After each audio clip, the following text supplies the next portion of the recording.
Puan Indonesia jangan sekali-sekali mencantumkan mengisi kolom KTP dengan ikut suami. Itu tidak baik dan tidak sehat buat publik ini. Nasdem itu hanya punya 2 ketua komisi, satunya perempuan. Itu bukan kebetulan. Dan itu bukan belas kasihan kepada perempuan, karena orangnya punya kemampuan. Jangan ngomong semua ingin melindungi tenaga kerja, tapi undang-undang tenaga kerja dibiarkan kelelahan 20 tahun. Itu tidak satu kata dan perbuatan.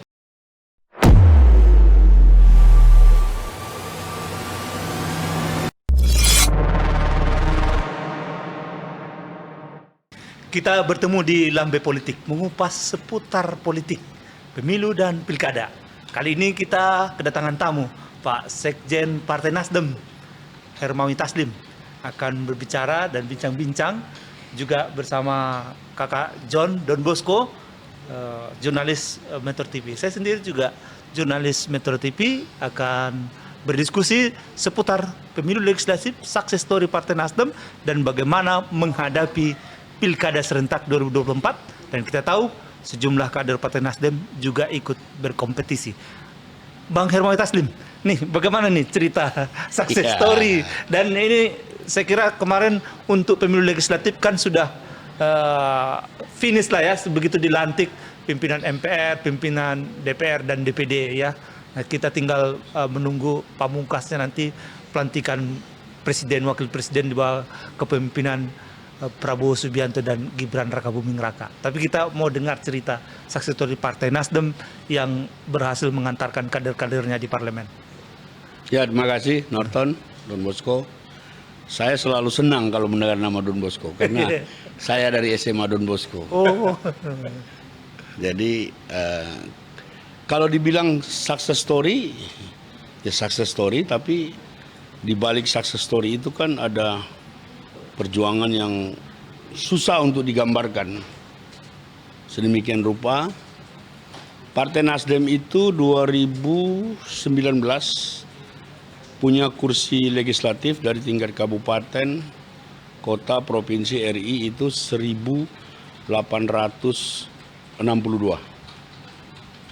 Pada pemilu kemarin 2024 naik menjadi 1.955. Rinciannya DPR RI dari 59 kita naik menjadi 69. Naik 10 kursi ya Bang? Naik 10 kursi. Provinsi itu kita sekarang kita Nasdem sekarang jadi pimpinan di 22 provinsi. 22 provinsi dari 38 provinsi. 3 diantaranya ketua, yakni Sulawesi Selatan dengan 17 kursi, Papua Pegunungan dengan 11 kursi, dan Sulawesi Tenggara dengan 6 kursi. 19 lainnya kita posisi wakil ketua 1 atau wakil ketua 2. Begitu juga untuk provinsi dan kabupaten. Yang patut dicatat kalau mau dibilang success story adalah Nasdem satu-satunya partai politik dari 8 partai yang ada di DPR sekarang, satu-satunya partai yang memenuhi ketentuan 30% keterwakilan perempuan. 2 di antara perempuan Nasdem itu kemudian bertarung dalam pilkada ini. Mereka adalah Tina Nur Alam, maju sebagai calon gubernur Sulawesi Tenggara, dan Fatmawati Rusdi, maju sebagai wakil gubernur Sulawesi Selatan. Artinya ini komitmen terhadap perempuan. Komitmen terhadap perempuan kita begitu kuat. Bahkan pada kongres ketiga kemarin yang berlangsung tanggal 25 sampai 27 Agustus di JCC, kita punya tema kita itu 3P. Pancasila, maksudnya tentang kebangsaan, planet tentang lingkungan, dan perempuan. Jadi 3P. Keterwakilan perempuan itu terus kita upayakan. Kita upayakan dengan cara apa? Ya melatih mereka sedemikian rupa supaya para perempuan ini menempati posisi-posisi politik bukan karena persentase, bukan karena perintah undang-undang, tapi karena memang kemampuan mereka. Kemarin kita baru saja lihat pelantikan dari 7 wakil ketua MPR, satu-satunya perempuan juga dari Nasdem, Ibu Lestari Murdijat. Jadi komitmen Nasdem terhadap kesetaraan gender itu sudah tidak pada tataran teori lagi. Program-program kerja, provinsi-provinsi, kabupaten kita periksa betul-betul. Kita sekarang bahkan dalam grup-grup WA, kalau misalnya kita bikin satu kegiatan, ada 3-4 pembicara. Kalau tidak ada perempuan, kita dikomplain. Kenapa nggak ada keterwakilan perempuan? Kami bisa cari, dan itu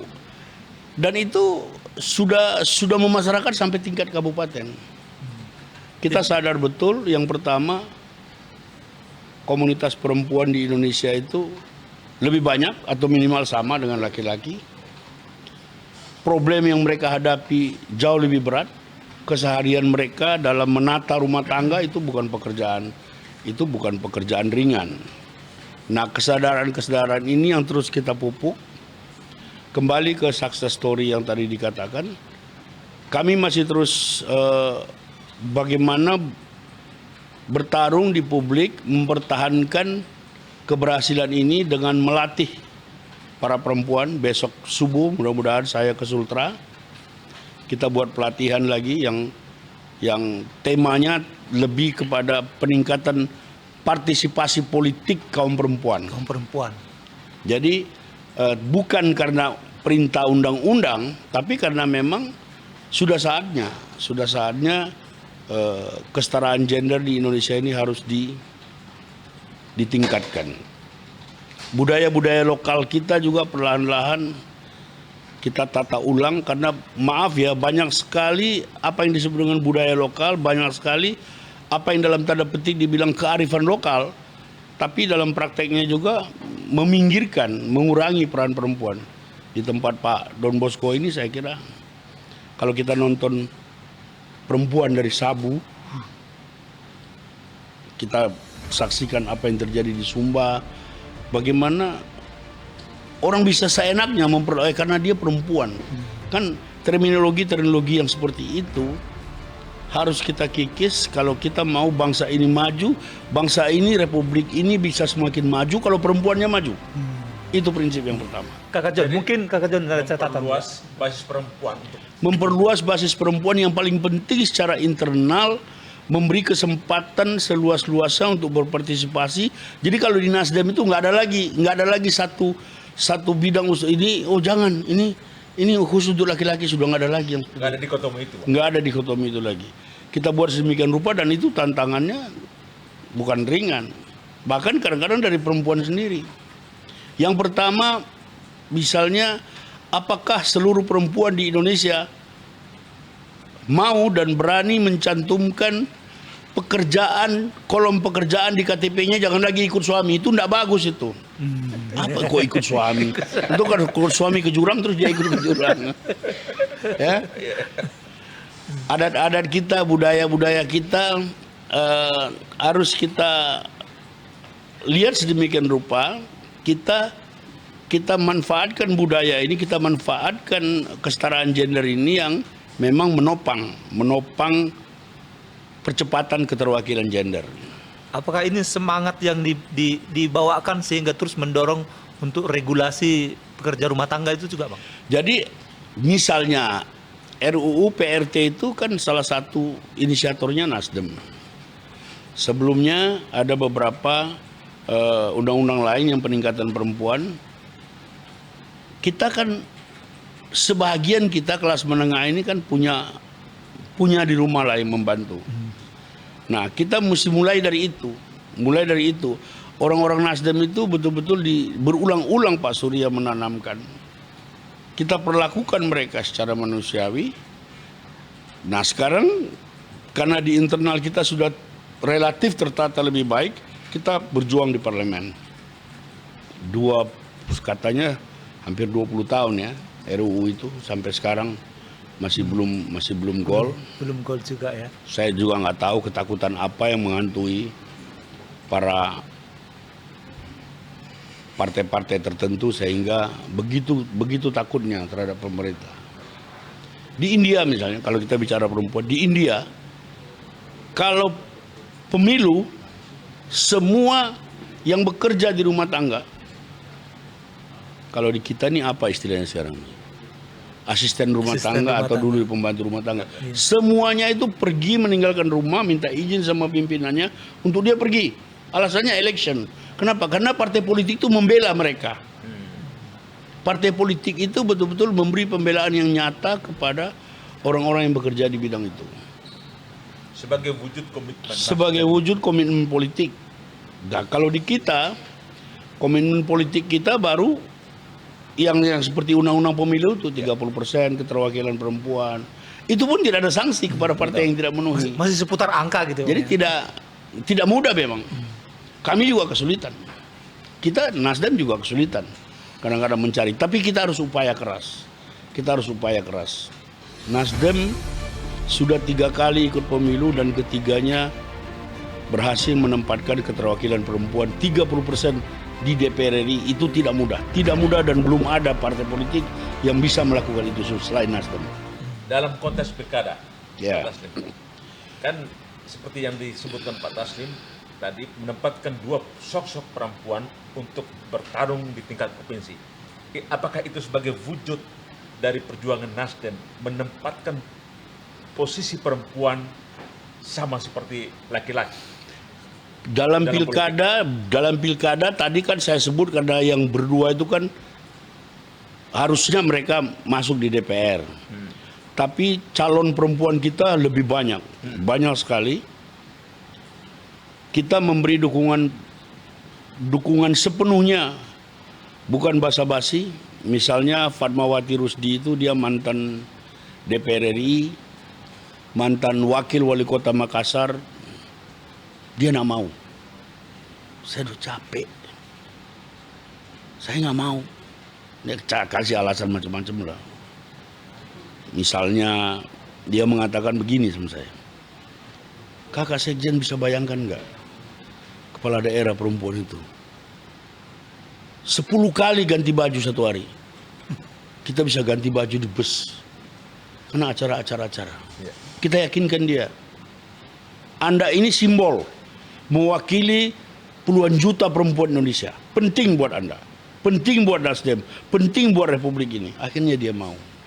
Jadi kita tidak boleh bosan-bosan memotivasi kawan-kawan. Perempuan ini kadang-kadang kan banyak sekali yang mereka low profile, punya kemampuan tapi merasa tidak mampu. Kenapa? Karena situasi selama ini memberi kesan kepada mereka bahwa mereka ini, yaitu tadi KTP-nya ikut suami. Kok ikut suami? Mulai dengan itu. Jadi nanti kami akan kampanye perempuan Indonesia jangan sekali-sekali mencantumkan mengisi kolom KTP dengan ikut suami. Itu tidak baik dan tidak sehat buat publik ini. Apa ikut suami? Bila perlu nama perempuan yang di belakang itu nama suami perlu dicoret, Pak. Ya itu, ya kalau yang itu kan itu sangat personal. Ya. Ada yang bilang, saya ada teman, saya bilang ini nama suami kamu atau nama orang tua kamu? Enggak, bukan nama orang tua saya. Bukan nama papa saya, bukan nama suami saya juga, nama saya. Dia percaya diri. Tapi ada kalangan tertentu yang punya tradisi itu, tetapi bukan soal nama, tapi soal perlakuan kita kepada kaum perempuan, soal komitmen kita, komitmen yang diwujudkan dalam tindakan sehari-hari. Itu yang paling penting. Itu yang selalu diajarkan oleh Pak Surya. Satu kata dan perbuatan. Apa yang kita omong, itu yang kita lakukan. Satu kata dengan perbuatan. Satu ya, Bang, kata dan perbuatan. Itu yang sekarang semakin langka di Indonesia. Ngomong A, besok dia ketangkap OTT. Ya kan? Jadi kami terus-menerus belajar, tapi terus-menerus meningkatkan peran. Hari Rabu nanti akan ada sidang pleno dengan 69 anggota DPR RI. Akan ada pengarahan Pak Surya. Dan itu menjadi modal awal bagi kawan-kawan DPR untuk melangkah dalam memperjuangkan kepentingan-kepentingan konstituennya masing-masing. Sambil kita minum, Bang. Ya, silakan. Kita akan ngobrol lanjut lagi nih. Apalagi bicara perempuan, ini juga yang menghidangkan tidak perempuan ya. Laki-laki yang menghidangkan. Artinya pekerjaan juga itu bukan soal kontrak ya. Jadi saya mengatakan gini loh. Ngurus rumah itu kan tidak mudah. Jadi kita laki-laki ini bisa punya prestasi macam-macam di luar karena kita kan terima bersih di rumah.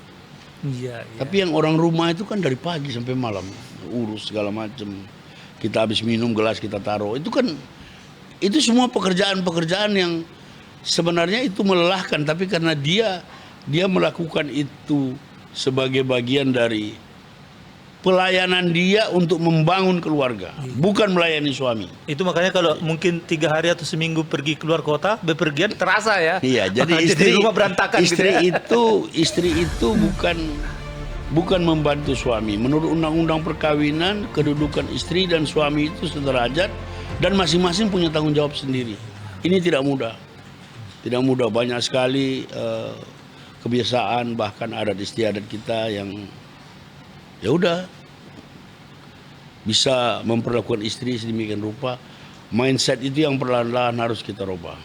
Nah, posisi perempuan di parlemen, kalau negara-negara maju kan memang dari data-data mereka berimbang ya, dan posisi di eksekutif. Sebenarnya apa yang diharapkan dari posisi mereka di parlemen atau di Kalau eksekutif? Partai Nasdem, karena mulai dari awal, yang pertama dia mulai dari dirinya sendiri. Kita coba memenuhi standar undang-undang pemilu yang mengatakan keterwakilan perempuan di DPR 30%, kita lakukan itu. Dan kita berharap kawan-kawan dari partai lain juga pelan-pelan mencapai itu. Baru kemudian penempatan. Nasdem itu hanya punya 2 ketua komisi, satunya perempuan. Itu bukan kebetulan. Dan itu bukan belas kasihan kepada perempuan, karena orangnya punya kemampuan. Itu yang paling penting. Jangan memberi peluang kepada perempuan lalu standarnya menjadi turun, tidak. Nasdem bisa dicek, wakil ketua MPR perempuan, ketua komisi perempuan, menteri perempuan. Kita melakukan berbagai proses sampai mereka bisa menempatkan posisi itu secara kualitatif sejajar dengan kaum laki-laki. Itu yang paling penting. Dalam pengambilan kebijakan, apakah mungkin ada sesuatu yang dikontribusikan perempuan yang berbeda ketika misalnya pejabat itu laki-laki atau perempuan, atau di parlemen dalam penyusunan regulasi? Kalau pengalaman saya yang pertama, kerjaan perempuan lebih rapi. Yang kedua, ini secara umum ya, objektivitasnya lebih tinggi. Objektivitasnya lebih tinggi. Yang ketiga, perempuan itu memang dalam proses negosiasi itu punya daya tarik tersendiri. Kalau kita semua laki-laki pukul meja dan segala macam, begitu mendengar suara yang lembut. Nah, nilai-nilai plus seperti itu yang harusnya mewarnai kehidupan kemasyarakatan, khususnya politik Indonesia. Bagaimana dengan kepedulian terhadap nasib perlindungan anak dan perempuan? Apakah memang selalu mereka menyuarakan itu gitu? Karena kan semua regulasi kan harus, karena ini generasi penerus. Di Nasdem juga ada ketua bidang perempuan dan anak. Dan kita itu menjadi tempat mengadu. Dan biasanya yang pertama kali dimarahi kita. Jadi kalau ada yang beredar-beredar itu, orang mukuli anak dan segala macam, itu sebelum kawan-kawan perempuan itu sebelum ngomong mana-mana di medsos, kita yang dimarahi. Maksud saya, di Nasdem komitmen-komitmen seperti itu sangat kuat dan bisa diimplementasikan karena ada situasi dan kondisi yang kondusif yang bisa memungkinkan kita untuk merebut itu, untuk melaksanakan itu. Itu yang paling penting sebenarnya, bagaimana kita mempersiapkan situasi internal yang memungkinkan perempuan memperjuangkan kesetaraan gender dalam arti praktek tadi, satu kata dan perbuatan.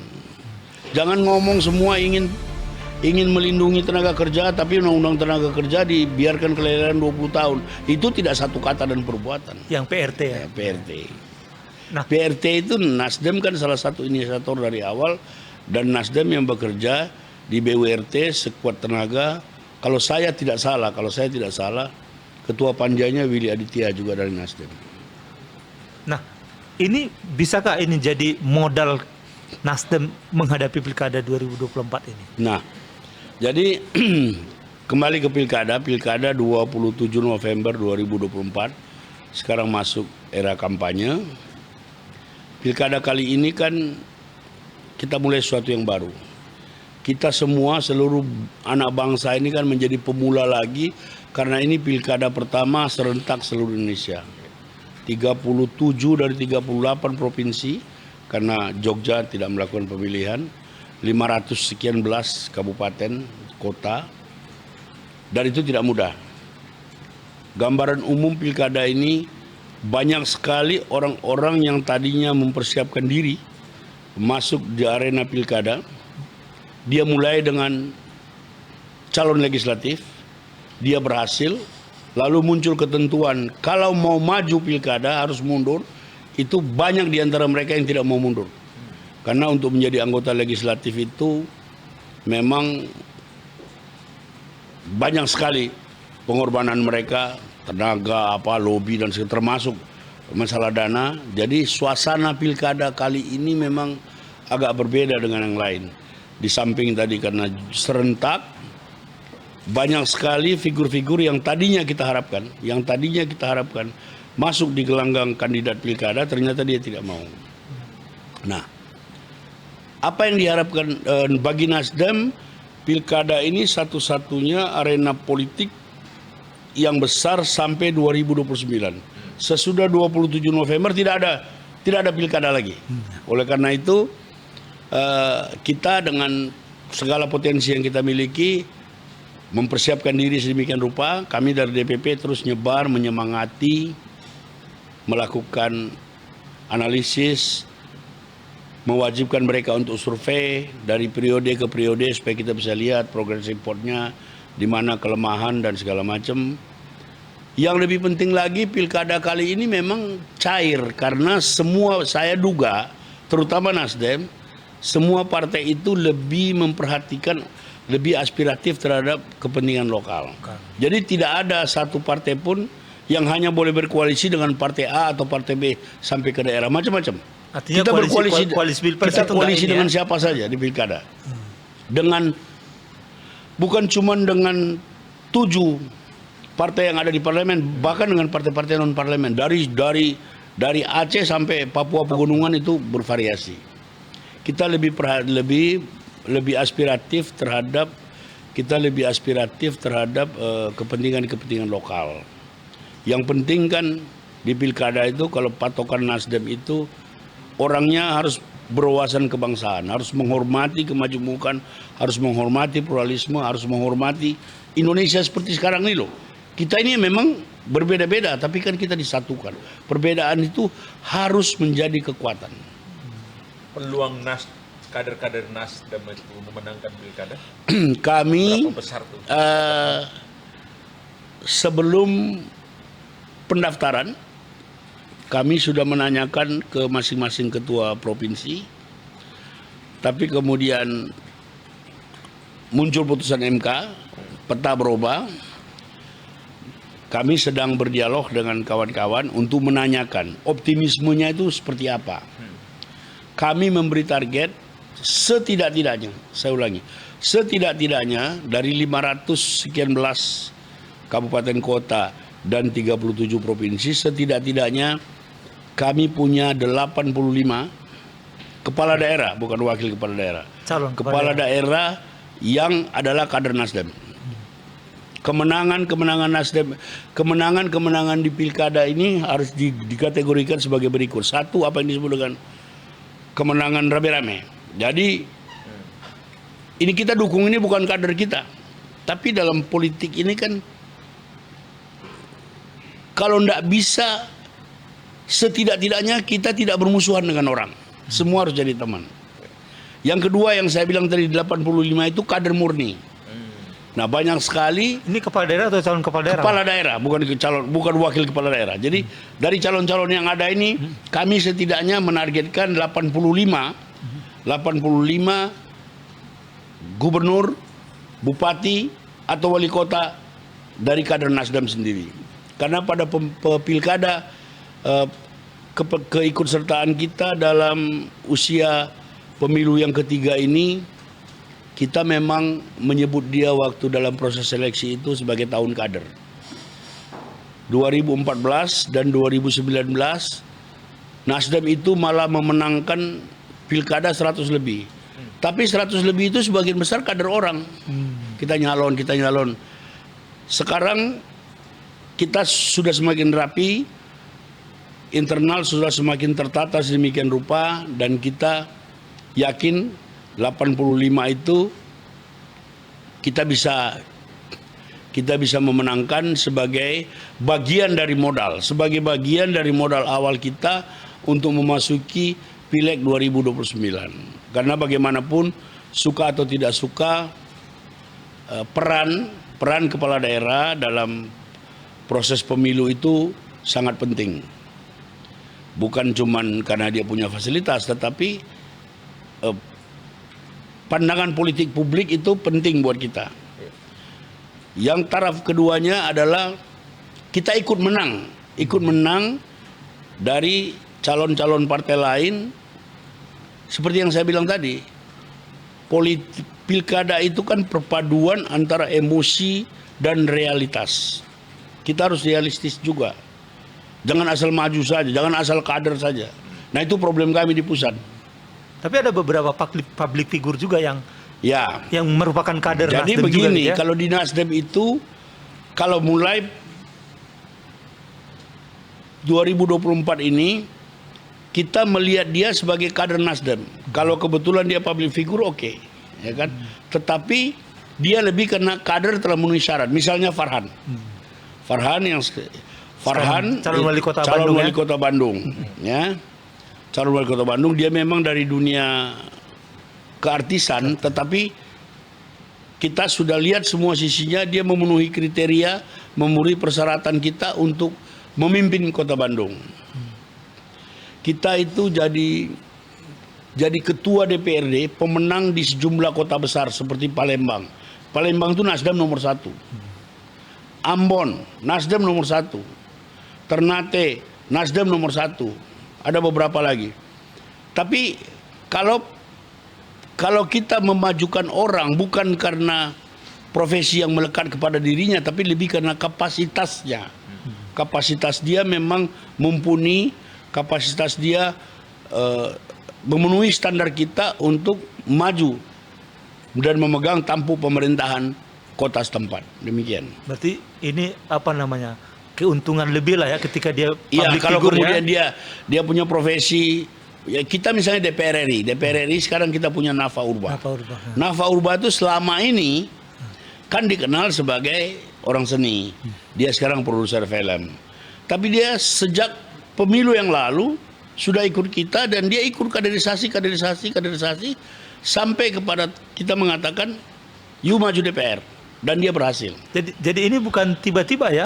Bukan tiba-tiba. Termasuk saya Luki Hakim di Indramayu, Vicky Su di Cilacap. Tidak ada yang tiba-tiba, karena semua on proses. Vicky Su juga 5 tahun yang lalu sudah ikut Nasdem. Mereka punya komunitas sendiri, dan selalu ada pelatihan-pelatihan yang kita berikan kepada mereka. Luki Hakim juga yang Indramayu. Luki Hakim, dan ada beberapa lagi. Ada beberapa yang mungkin tidak begitu dikenal di publik, tetapi profesi mereka itu kan profesi. Tempat dia menghidupi keluarganya, bekerja secara benar. Tetapi dari standar politik, semua calon Nasdem itu memenuhi kriteria politik untuk memegang tampuk pemerintahan di daerah. Nah, jadi kapasitas, apalagi ditambah lagi jadi dia betul, public figure, ini menjadi modal bisa memenangi pilkada ya, untuk memenangkan, benar. Saya dengar ada 11 dari Jakarta yang mereka ini public figure. Saya lupa jumlahnya, tetapi cukup banyak, karena sejak 5 tahun yang lalu setelah Pileg 2019 mereka itu punya komunitas sendiri. Oleh karena itu Nasdem kan menaruh perhatian lebih kepada aspek-aspek pembidangan kehidupan yang tidak diurus orang. Misalnya di Nasdem itu setiap bulan pasti ada bedah buku.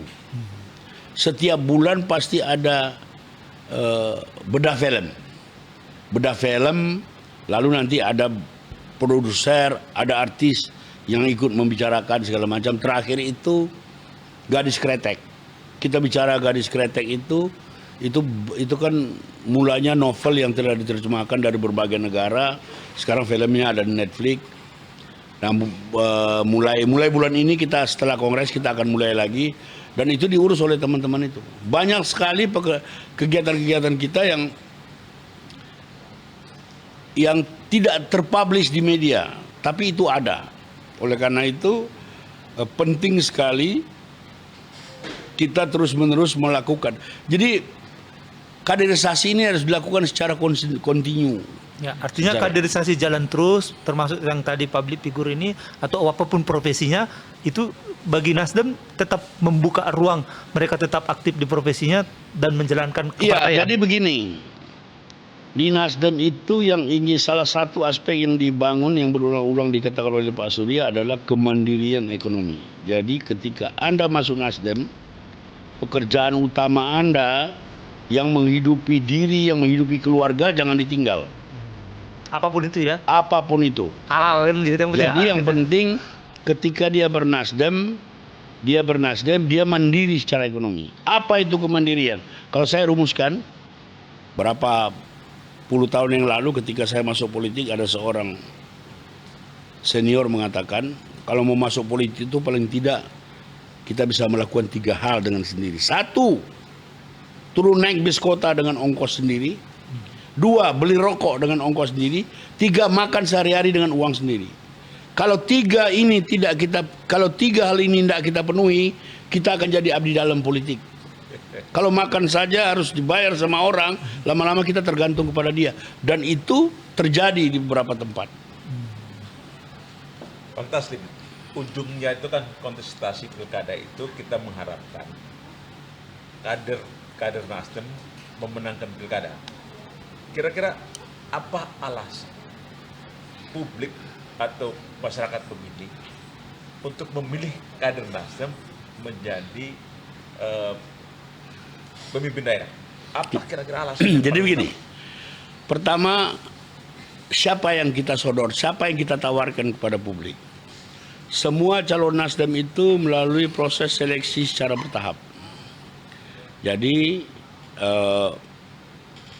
rapat-rapat tingkat kecamatan di tingkat kabupaten itu mengajukan 3 calon. Ketika naik di provinsi, itu dirapatkan lagi 3 nama itu. Provinsi boleh menambah 2 calon. 5 ini harus dibawa ke pusat. Dan di pusat juga kita berkelahi. Kita ngotot satu sama lain sama teman-teman. Karena kadang-kadang sudut pandang dan kualitas informasi yang kita terima tidak sama dan seterusnya.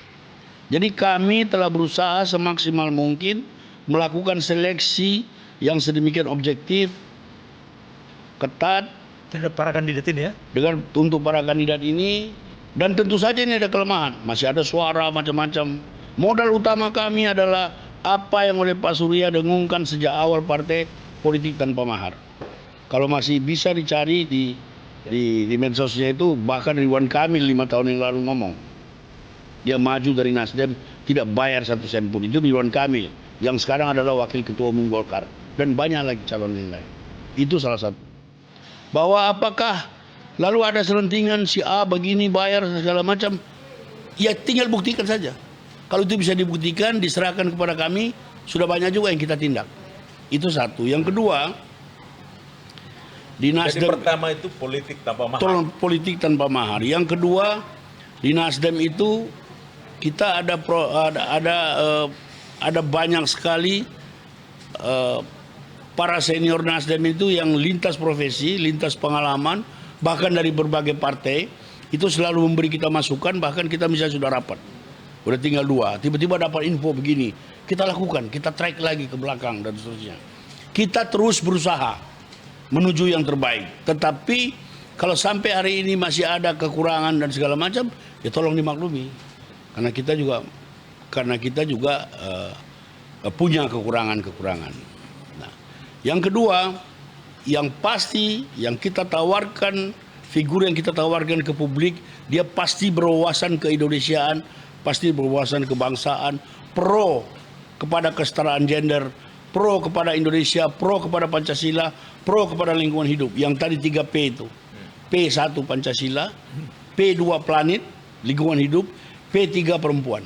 Itu tema besar kita yang kita bedah dalam kongres kemarin di JCC 25 sampai 27 Agustus yang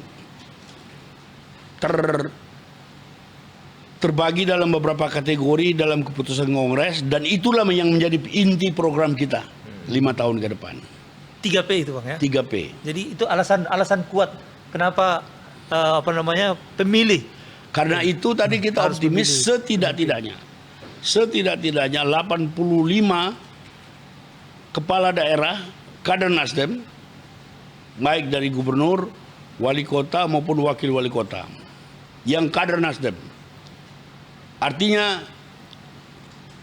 kader Nasdem yang utamanya dia Nasdem, kemudian diikuti oleh partai-partai lain. Berbeda misalnya dengan ini kader partai lain, Nasdem sebagai follower, itu berbeda. Tapi itu pun tetap politik tanpa mahar juga itu ya. Semua walaupun tanpa mahar. Bukan kader gitu ya.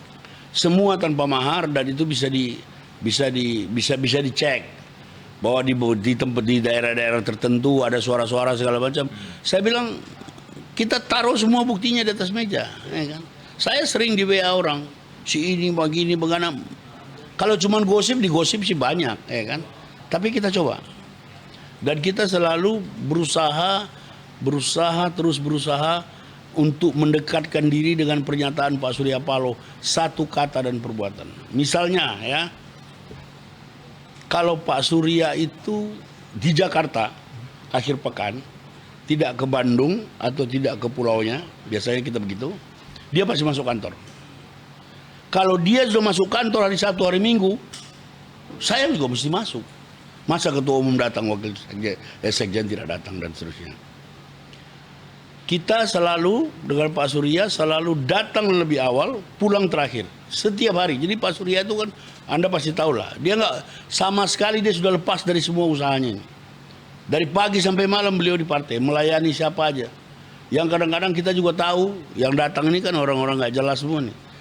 Kita coba halangi, enggak, saya mau ketemu dia. Jadi Pak Surya itu punya telinga di mana-mana, punya mata di mana-mana. Kita tidak punya pilihan kecuali mengungkapkan fakta kepada beliau. Kalau kita bohong cepat atau lambat, beliau pasti tahu. Itu modal kepemimpinan, keteladanan yang diajarkan dan dipraktekkan oleh seorang Surya Paloh. Artinya para kandidat ini pun nggak boleh bohong ya, cepat atau tidak. Para gitu ya. kandidat ini kita track. Ketika kita dapat CV-nya, kita cek, kita telepon. Ada yang berusaha menyembunyikan segala macam. Tetapi juga begini, jangan pernah bermusuhan dengan masa lalu. Jangan pernah bermusuhan dengan masa lalu. Tapi masa lalu itu menjadi guru yang baik. Kalau orang, oh dia dulu begini, bagaimana, dia pernah masuk penjara, dia sudah bayar. Dia sudah bayar hukumannya. Hukuman sosial, hukuman badan. Terus dalam kehidupan sehari-hari dia ada perubahan. Kenapa orang seperti ini tidak ada yang coba memberi dia kesempatan? Kesempatan kedua itu dalam hidup tuh selalu kita harus perjuangkan, selalu kita harus berikan, ya kan? Untuk bisa berubah. Cuman ya? kalau di politik ini kan memang kalau sudah ada beberapa pilihan itu kan sudut pandang berbeda, ada subjektivitas. Kita sendiri di internal tuh sering berbeda-beda. Sampai ketika sudah diputuskan oleh partai, ini barisan harus rapi. Barisan harus rapi, satu kata, ini calon kita. Nggak boleh macam-macam lagi. Tapi sebelumnya Anda juga lihat kan di media juga banyak silang pendapat. Apalagi soal kandidat ini. Hubungan-hubungan tertentu, nggak apa-apa, terus saja. Terus saja berjuang, yakinkan kita di forum-forum. Tapi ketika keputusan sudah diambil, nggak ada lagi perbedaan-perbedaan itu. Itu salah satu yang kita mau bangun dan tanamkan kepada kader Nasdem. Kepatuhan terhadap pilihan partai karena pilihan itu sudah melalui proses tahapan dan seleksi, melalui proses perdebatan-perdebatan yang alot. Semua itu ada ujungnya. Nggak bisa terus-menerus mengambang, nggak bisa terus-menerus kita mendua. Kan? Jadi karakter kepemimpinan yang dibentuk Partai Nasdem dan program-program yang ditawarkan kepada masyarakat, Bang Taslim yakin kader-kader Nasdem akan memenangkan pilkada nanti? Selain yang Anda katakan tadi, keyakinan saya adalah sekemampuan kita periksa track recordnya. Track recordnya penting. Saya mau kasih tahu Anda, ada orang yang kita sudah, malam ini, kita sudah putuskan dia calon kita. Kita sudah hubungi dia. Tiba-tiba masuk berita. Lengkap dengan salinan putusan Mahkamah Agung. Dalam CV-nya dia tidak tulis dia pernah terpidana bla bla bla. Dan salinan putusan Mahkamah Agung ini tidak masuk website karena lama, tahun 90-an. Kita rundingan lagi. Jadi yang kita putuskan tadi sore mentah lagi. Begitulah upaya, saya cuma mau menggambarkan, begitulah upaya sungguh-sungguh kita untuk memberikan yang terbaik dalam sepemahaman kita, sekuat ingatan kita, seinformasi yang kita dapat kepada publik. Itu pun masih kurang. Tuntutan-tuntutan publik, sikap-sikap kritis masyarakat yang semakin keras sekarang membuat kita tidak punya pilihan lain. Kalau mau laku di pasaran, kalau partai ini mau diterima oleh publik, kita harus memberi yang terbaik. Terbaik itu bagaimana? Kita usaha sedapat mungkin mengumpulkan informasi sebanyak mungkin, mengambil keputusan seobjektif mungkin. Bahwa kita punya kepentingan, tentu saja. Tapi kita harus buat sedemikian rupa supaya kita ini di publik ini partai banyak kok. Tadi Anda bisa lihat kurang apa partai-partai baru itu, ya kan? Tawarkan ini, tawaran itu dan segala macam. Akhirnya publik toh tetap memilih kita. Saya kira publik tahu bagaimana apa yang dialami oleh Partai Nasdem. Tapi itu bagian dari proses politik. Apakah kita menangis? Tidak juga. Kita, ya karena itu pilihan kita harus jalan. Ya artinya memang figurnya ini harus betul-betul qualified dan tambah 3 tadi Pak, 3P tadi Bang ya. Tapi apakah ada konsentrasi Partai Nasdem wilayah mana ini yang harus all out gitu? Kalau misalnya dilihat, apakah di Papua all out atau daerah mana gitu? Kalau dilihat hasil pileg yang pertama Papua, Nasdem itu satu-satunya partai, saya ulangi, satu-satunya partai yang punya keterwakilan DPR RI di seluruh provinsi Papua. 6 provinsi di Papua itu semua Nasdem ada. Tidak ada partai lain seperti itu.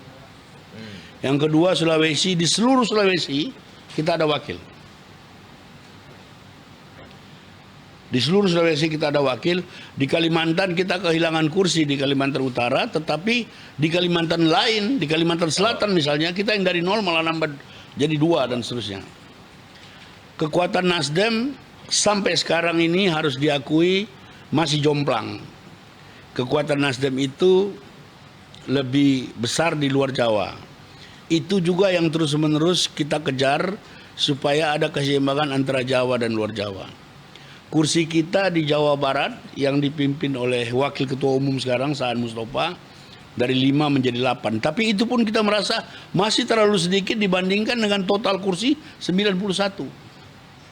Kursi Nasdem di Jawa Timur baru 7. Kursi Nasdem Jawa Tengah baru 7. Kursi Nasdem di Banten sekarang sudah terpenuhi semua dapil 3.